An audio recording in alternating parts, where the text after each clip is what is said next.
Have you ever stopped to think about why so many people are doing intermittent fasting and complaining it doesn't work? Like, you see all these incredible testimonials, people losing weight, reversing insulin resistance, improving mental clarity, and then you decide to try it. You follow the protocol perfectly.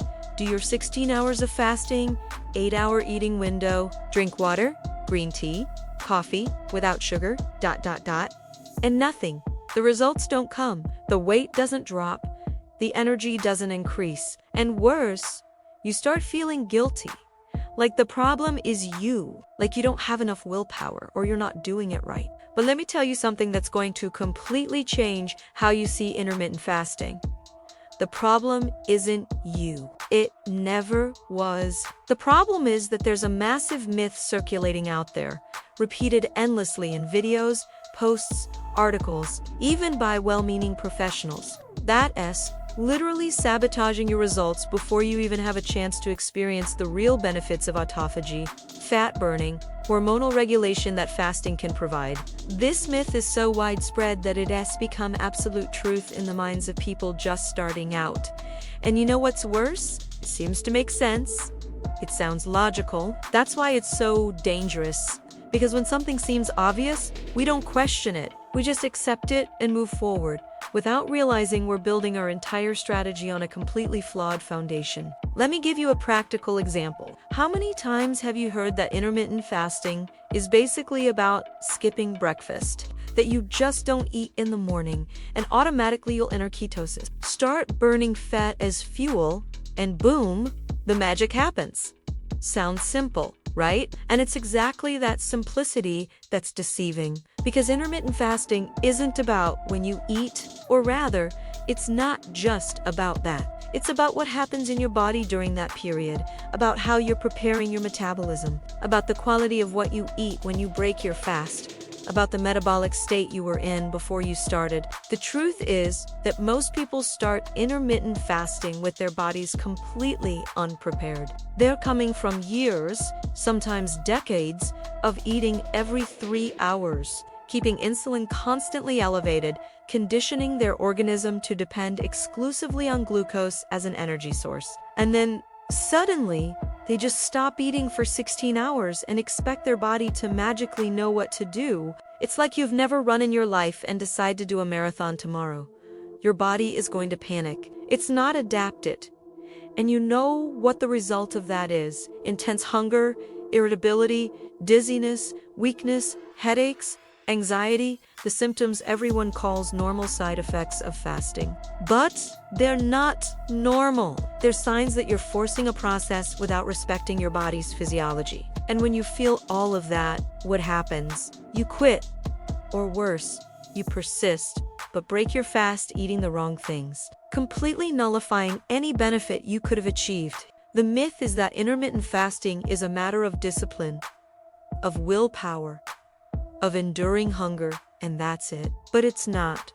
Intermittent fasting is a matter of metabolic adaptation. It's about teaching your body to use fat as fuel, about restoring insulin sensitivity, about allowing autophagy to really happen. And that doesn't happen overnight. It doesn't happen just because you skipped breakfast. When you understand this, everything changes. You realize there's no point in just doing the 16/8 protocol if you continue eating refined carbohydrates, sugar, and processed foods in your eating window. You realize there's no point in fasting if you're too stressed, sleeping poorly, with cortisol through the roof. You realize that intermittent fasting isn't an isolated magic solution, but a powerful tool that needs to be inserted into a larger context of metabolic health. And look, I know this might sound frustrating, because we want quick results. We want to believe there's a shortcut, a simple formula that will solve everything. But the truth sets you free. And the truth is that when you do intermittent fasting the right way, respecting your body, preparing the ground, being strategic about what you eat and when you eat it, the results aren't just possible. They're inevitable. So if you're here feeling frustrated because you tried intermittent fasting and it didn't work, I need you to understand one thing. You didn't fail. You just didn't have the right information. And now you do. Now you're really starting to see that there's a huge difference between doing intermittent fasting and doing intermittent fasting in a way that really activates all the healing and transformation mechanisms it can offer. And before I show you exactly what that specific mistake is, that 90% of people make the one that's preventing you from getting the results you deserve, I want you to drop the word ready in the comments if you're prepared to really understand how to make this work for real. Because what's coming next is going to challenge everything you think you know about weight loss, metabolism, and intermittent fasting. So let's get straight to the point, because I know this is what's keeping you up at night. You're doing everything right. You religiously count your fasting hours.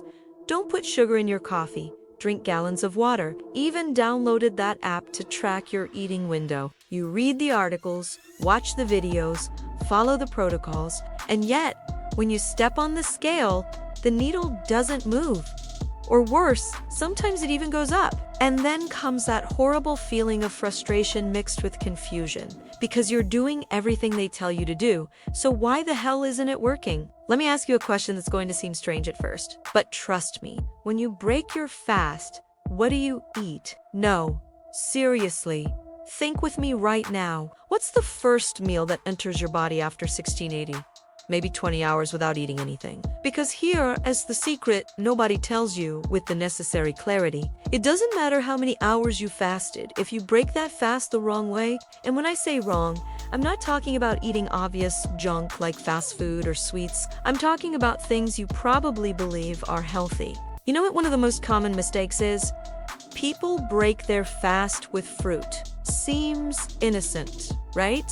After all, fruit is natural, has vitamins, fiber, it's healthy. Except when you eat a banana, an apple, a green juice full of fruit right after hours of fasting, you're literally throwing away all the metabolic work your body just did. Why? Because fructose, even coming from a natural source, causes an insulin spike. And when insulin spikes, fat burning stops immediately, completely. It's like you ran a marathon and with 100 meters left to the finish line, someone pushed you back to the start. And there's more. There are people breaking their fast with whole wheat bread, tapioca, granola, oat, but it's whole grain. It's healthy, you think.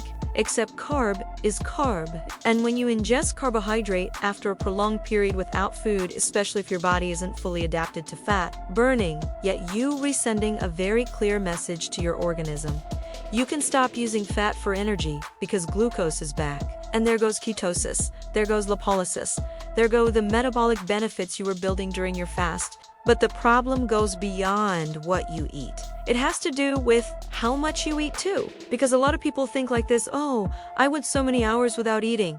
Now I can make up for it. And then they have a giant meal, eat until they feel stuffed. Because after all, it's within the eating window, so it's okay, right? Wrong. Completely wrong. When you overload your digestive system with an absurd amount of food all at once, you're creating another type of metabolic stress. Your body can't process everything properly. Insulin spikes again, inflammation increases. And you enter that vicious cycle where fasting becomes just another restrictive diet that brings no results whatsoever. And look, I need to talk about a topic that almost nobody mentions. The nutritional quality of what you re-eating in your eating window, because it's absolutely useless to fast if you continue eating inflammatory foods, ultra-processed, full of oxidized vegetable oils, heat and sugars, chemical additives. Intermittent fasting isn't a free pass to eat any crap within the 8-hour window. It's a tool that enhances results when combined with real food, actual food, preferably low-carb or ketogenic, rich in good fats, quality proteins, nutrient-dense, vegetables. You know what happens when you don't pay attention to this? You might even be in a caloric deficit, might even be following the fasting protocol to the letter, but your body remains and an inflamed body doesn't lose weight. Simple as that. Chronic inflammation completely messes up your hormones, increases cortisol, worsens insulin resistance, sabotages leptin, which is the satiety hormone. You get stuck in this state where no matter how much you fast, the body refuses to release stored fat because it is too busy trying to put out the internal fires that poor nutrition is causing. And there is another cruel detail that happens to a lot of people. You're not losing weight because you're re-eating too little. I know, It seems contradictory, but stay with me. When you do intermittent fasting without ensuring you're ingesting enough calories and nutrients in your eating window, the body interprets this as scarcity. And when the body senses scarcity, it slows down metabolism. It starts conserving energy, holds on to fat with tooth and nail, because from an evolutionary standpoint, it thinks you're genuinely starving. So even though you're doing everything technically right, the body doesn't cooperate because it's in survival mode. That's why I insist so much on this idea. Intermittent fasting isn't about starving. It's not about extreme caloric restriction. It's about metabolic optimization. It's about teaching the body to be efficient, to access energy reserves at the right time, to keep hormones balanced. And none of that happens if you're not nourishing your body adequately when you do eat. So when you put all these factors together, you start to understand why so many people get stuck in this frustrating limbo of fasting and seeing no results on the scale. They're breaking their fast wrong. They're eating the wrong amount. They're choosing the wrong foods. They're creating an internal inflammatory environment that blocks fat burning. And in the end, they're fighting against their own body instead of working with it. And then you realize that intermittent fasting isn't just about not eating. It's about the intelligence of how you feed yourself when you do eat. It's about respecting your body's biochemistry, understanding hormonal signals, creating the ideal metabolic conditions for the magic to really happen. Because when you get these points right, when you break your fast the right way, with the right foods, in the right amounts, the body finally gets the message and starts responding. Now, I need you to understand the science behind all of this, because when you truly comprehend what's happening inside your body during fasting, everything starts to make sense. And look, I am not going to fill your head with complicated technical terms or turn this into a boring biochemistry lecture. I am going to explain it in a way that you understand perfectly, and you never look at intermittent fasting the same way again. So here we go. When you eat, especially carbohydrates, your body releases insulin. Insulin is like a key that opens the doors of cells to let glucose enter and be used as energy. So far, so good, it's the normal process. The problem is that most people live with constantly elevated insulin. You wake up, have breakfast, insulin goes up. 3 hours later, you have a snack, insulin goes up again. Lunch, insulin goes up. Afternoon snack, insulin goes up. Dinner, insulin goes up. And before bed, that little dessert, and guess what? Insulin goes up again. Your body never gets a moment of rest. Insulin is always high, always working, always pushing glucose into cells. And you know what the big problem with this is? When insulin is high, fat burning is literally impossible, because insulin doesn't just facilitate energy storage. It also actively blocks the release of fat from adipocytes, which are fat cells. It's like you have a safe full of money, but the key to open that safe only works when insulin is low. And if you never let insulin drop, you never get to access that money. You never get to burn that stored fat. Now, when you do real intermittent fasting, something completely different starts to happen. In the first hours without food, the body is still using the glucose that is circulating in the blood and the glycogen that is stored in the liver and muscles. But as the hours go by and you don't introduce any food, the glycogen gets depleted. And when that happens, when the body realizes there's no more glucose readily available, it's forced to make a fundamental metabolic shift. It needs to find another energy source. And what's that source? Fat. But here's the crucial detail that most people don't understand. This transition doesn't happen overnight. Your body spent years, maybe decades, depending exclusively on glucose. It's addicted to sugar. So when you suddenly take glucose out of the equation, the body panics. It doesn't know how to access fat efficiently yet. That's why in the first weeks of intermittent fasting, you feel that absurd hunger, that irritability, that feeling of weakness. It's not because fasting is bad for you. It's because your body hasn't learned to burn fat as its primary fuel yet. This metabolic adaptation, which we call metabolic flexibility, takes time. You need to be consistent. You need to give the body time to reactivate the enzymes that break down fat for the mitochondria. which are the energy powerhouses of cells, to become efficient at producing energy from ketones instead of glucose. And when that adaptation finally happens, it's like a switch gets flipped. Suddenly, you don't feel that desperate hunger anymore. You can go hours without eating and feel good, energized, focused. Mental clarity increases because the brain loves using ketones as fuel. And there's more. During fasting, especially when you go past 12, 16 hours, an incredible process called autophagy starts to be activated. Autophagy literally means self-feeding, and that's exactly what cells do. They start cleaning up cellular waste, damaged proteins, organelles that aren't working properly. It's like you're doing a deep cleaning of your body at the cellular level. And this isn't poetic exaggeration, it's validated science. Japanese researcher Yoshinori Ohsumi won the Nobel Prize in Medicine in 2016 precisely for discovering the mechanisms of autophagy. This cellular cleaning process is fundamental for longevity, for preventing degenerative diseases, for maintaining brain health. But it only happens when you give the body the necessary time without food. When you're constantly eating, constantly digesting, the body never enters this cleaning mode. It's too busy processing food. That's why intermittent fasting isn't just about weight loss. It's about cellular regeneration, about giving the body the opportunity to heal itself, to repair itself, to function the way it was designed to function. And look, there's another super important hormone that comes into play during fasting: growth hormone, GH. During fasting, GH levels can increase up to 5 times. And what does growth hormone do? It preserves muscle mass, accelerates fat burning, improves recovery, strengthens bones, improves skin. It's literally an anti-aging hormone, and you're producing more of it naturally without needing any expensive supplement, just by giving your body adequate periods without food. But there's a catch, and this catch is huge. Everything I just explained to you, all these incredible benefits, autophagy, fat burning, increased GH, insulin sensitivity improving, all of this only really happens when you respect the process, when you don't sabotage the fast by eating the wrong things at the wrong time, when you understand that what you do in your eating window is just as important as the hours you spend fasting, because the body is intelligent, but it's also very literal. If you send confusing signals,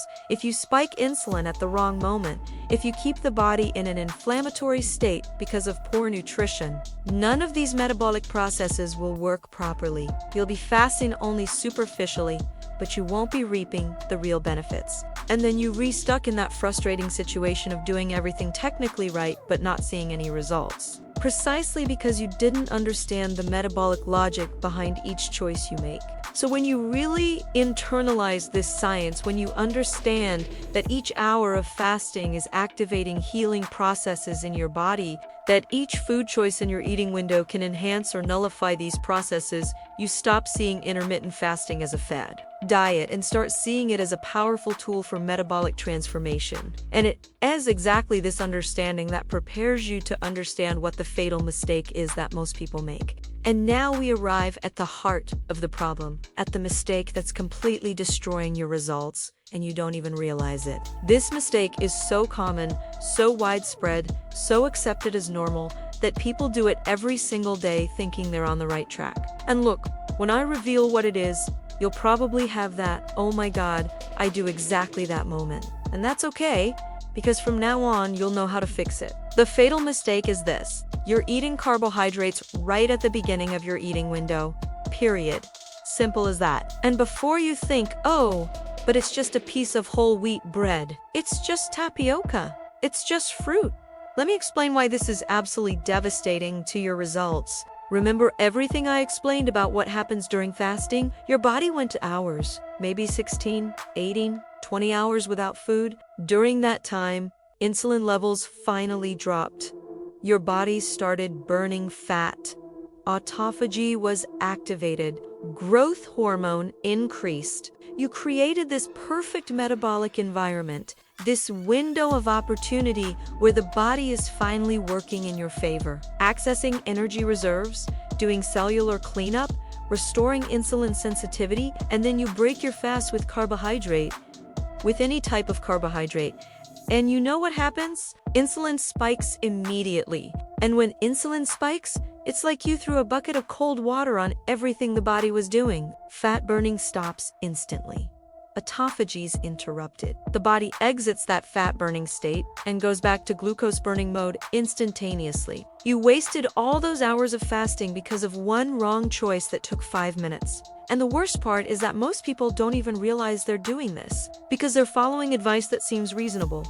Eat something light to break your fast, they say. And what do people consider light? Fruit, green juice, bread, granola, oatmeal, tapioca, all carbohydrates, all things that spike insulin, all things that completely nullify the metabolic work of fasting. You know what the ideal way to break a fast would be? With fat and protein, with eggs, with avocado, with olive oil, with cheese, with a piece of meat, with salmon, foods that don't cause insulin spikes, foods that keep the body in that fat-burning state for longer. Foods that provide real satiety, not that false satiety that carbohydrate gives you and that disappears in 2 hours, leaving you starving again. When you break your fast with fat and protein, you're extending the metabolic benefits of fasting into your eating window. Insulin rises, but it rises in a controlled, gradual way. The body continues using fat as its primary fuel. You don't have that energy spike followed by that sharp crash that carbohydrate causes. You stay satiated for hours. You don't have that compulsion to eat more and more. But some people will say, oh, but I need carbohydrate for energy. No, you don't. That's your body addicted to glucose talking. When you're metabolically adapted, when you have metabolic flexibility, you produce energy perfectly from fat. And more, you produce energy more stably without those highs and lows that carbohydrate causes. You feel good all day with constant energy, without needing to eat every 3 hours. And look, I understand the resistance. I understand that changing this habit isn't easy because we've been conditioned our whole lives to believe that carbohydrate is essential, that you need to eat bread at breakfast, that you need to have rice at lunch. But when you really understand the biochemistry, when you see how carbohydrate manipulates your hormones, how it keeps you trapped in this cycle of constant hunger and weight gain, you start questioning everything you were taught. And there's another aspect of the mistake people make in their eating window that I need to mention. They eat too fast. They eat without paying attention. They eat until they feel uncomfortably full because they went so many hours without eating that now they feel they need to make up for it. But the body doesn't work that way. When you stuff a huge amount of food all at once, especially if it's carbohydrate, you're creating massive digestive stress. The pancreas has to produce an absurd amount of insulin. The liver gets overloaded. The intestine gets inflamed. You're literally sabotaging yourself. The eating window should be a time to nourish the body intelligently, not to stuff yourself. It should be about choosing nutrient-dense foods, rich in good fats, quality proteins, low glycemic index, vegetables. It should be about eating slowly, chewing well, allowing the body to process food properly. It should be about listening to satiety signals instead of eating until nothing else fits. Because here's the truth that hurts. You can do intermittent fasting perfectly for 18-20 hours. But if you messed everything up in your eating window, you're not going to get any results. It's like training hard at the gym for an hour and then going to McDonald's to eat 2 Big Macs with fries and a milkshake. The workout won't save you from poor nutrition. Fasting won't save you from wrong choices when it's time to eat. And this explains so much. It explains why some people do intermittent fasting religiously and don't lose an ounce. It explains why some people start super excited, do it for 2-3 months, and quit frustrated because they don't see results. It explains why fasting works wonderfully for some people and seems not to work for others. The difference isn't in the fasting. The difference is in what these people do when they break their fast. So if you're recognizing yourself in this mistake right now, if you're realizing you've been breaking your fast the wrong way this whole time, take a deep breath, because you're about to discover exactly how to correct this and finally unlock the results you deserve. So now you know what the mistake is. You understood the science behind it. You saw how most people are sabotaging their own results without even realizing it. And the question that remains is, what do you do from now on? How do you fix this? How do you finally make intermittent fasting work the way it should have worked from the beginning? First, you need to understand that this isn't about perfection. It's not about never eating a carbohydrate again in your life. It's about strategy. It's about timing. It's about making conscious choices that work in favor of your body instead of against it. And when you apply this in practice, results start appearing in a way you never imagined possible. So let's start from the beginning. The first thing you need to change is how you break your fast. And this is absolutely critical. From now on, when you complete your fasting period, the first meal you're going to eat needs to be based on fat and protein. No fruit, no bread, no tapioca, no oatmeal. You're going to break your fast with foods that keep insulin stable and allow the body to continue in that favorable metabolic state for longer. Let me give you practical examples that you can literally start applying tomorrow. You can break your fast with scrambled eggs made in butter or olive oil with a bit of cheese and avocado on the side. You can make an omelet stuffed with low-carb vegetables like spinach, mushrooms, tomatoes. You can eat a piece of salmon with cream cheese and cucumber. You can make a generous green salad with extra virgin olive oil, nuts, seeds, grilled chicken breasts. You can simply eat a piece of meat with butter and sautéed vegetables. The point is, good fat and quality protein. This keeps you satiated for hours. This doesn't spike insulin. This allows the body to continue burning fat even after you've broken your fast. And look, in the first few days, you might feel a certain strangeness because you've been conditioned to believe you need carbohydrate first thing in the morning, that you need that quick energy that sugar gives. But that's just the addiction talking. After a few days eating this way, you'll notice you feel better, lighter, more energized, more focused than you ever felt eating carbohydrate in the morning. Now, about carbohydrates, because I know you're thinking, but what if I want to eat carbohydrate? Will I never be able to again? You can. Of course you can, but you need to be strategic about when and how much. If you really want to include carbohydrate in your diet, save it for the last meal of the day at the end of your eating window. Why? Because at that point, you've already taken advantage of most of the metabolic benefits of fasting. You've already kept insulin low during most of the day, and when you eat carbohydrate at night, especially if it's together with protein and fat, the impact on insulin is much less than if you ate it right when breaking your fast. And when I say carbohydrate, I'm not talking about white bread, pasta, sweets, soda. I'm talking about real carbohydrates from natural sources. Sweet potato, cassava, pumpkin, yam, lower glycemic index fruits like berries, always in moderate amounts, always accompanied by fat and protein to decrease the glycemic impact. But here is the secret that will change everything for you. The more time you spend prioritizing fat and protein, the more you reduce carbohydrate dependence. The easier fasting becomes because you're training your body to be metabolically flexible, to use fat as primary fuel. And when you reach that state, fasting stops being a sacrifice and becomes something natural. You simply don't feel hunger in that desperate way. You can extend your fast to 80 and 20, even 24 hours without any suffering. And there's another fundamental thing: hydration and electrolytes. During fasting, you need to drink enough water, but more important than that, you need to ensure you're replenishing electrolytes. Sodium, potassium, magnesium, because when you're fasting, and especially when you're on a low-carb or ketogenic diet, you eliminate more water and with it go the electrolytes. And the lack of electrolytes causes those horrible symptoms: headache, dizziness, weakness, cramps. People think it's the fasting that's hurting them, but it's actually just lack of electrolytes. So you can put a pinch of Himalayan salt in your water, drink bone broth, supplement magnesium.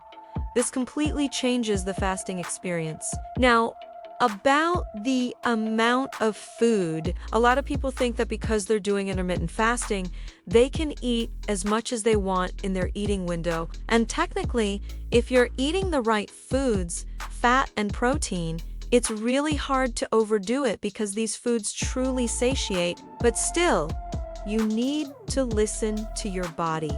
You need to stop eating when you're satisfied, not when you're stuffed. You need to chew slowly, Pay attention to your food. Give the brain time to register that you've eaten enough. And look, there's something I need to reinforce here.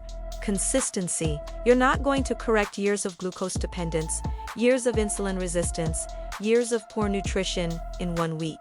Metabolic adaptation takes time. The first 2-3 weeks can be challenging while the body learns to burn fat efficiently. But if you persist, if you're consistent with the right choices, there comes a point where everything clicks. Suddenly you realize you're not hungry all the time anymore, that you have stable energy throughout the entire day, that your clothes are looser, that the scale finally started dropping, that you're sleeping better, that your mind is clearer. And when you reach that point, when you finally experience what it's like to have a metabolism working the way it should work, you never want to go back to that state of being a slave to food, of needing to eat every 3 hours, of living on that roller coaster of constant energy and hunger. You realize that intermittent fasting isn't deprivation. It's freedom. It's your body functioning at its maximum potential. So if you made it here, if you watched this entire video, it means you're really committed to making this work. And I want you to know something. You can do this. It doesn't matter how many times you tried before and it didn't work. It doesn't matter how much weight you need to lose. It doesn't matter how long you've been struggling with this. Now you have the right information. Now you know what mistake was sabotaging you. Now you know exactly how to fix it. Start tomorrow. Break your fast with fat and protein. Keep carbohydrates controlled, preferably at the end of the day if you're going to eat them. Ensure hydration and electrolytes be consistent. And watch what happens. Watch how the body responds when you finally give it the right tools to function well. And leave in the comments, I will apply this. This declaration isn't just for me. It's for yourself. It's for you to commit to this change. It's for you to look at that comment a month from now, 2 months from now, and remember the day you decided to stop doing the same thing, expecting different results. If this video helped you, if you finally understood what you were doing wrong, subscribe to the channel because I am going to continue bringing this type of content that really makes a difference. That gives you real information.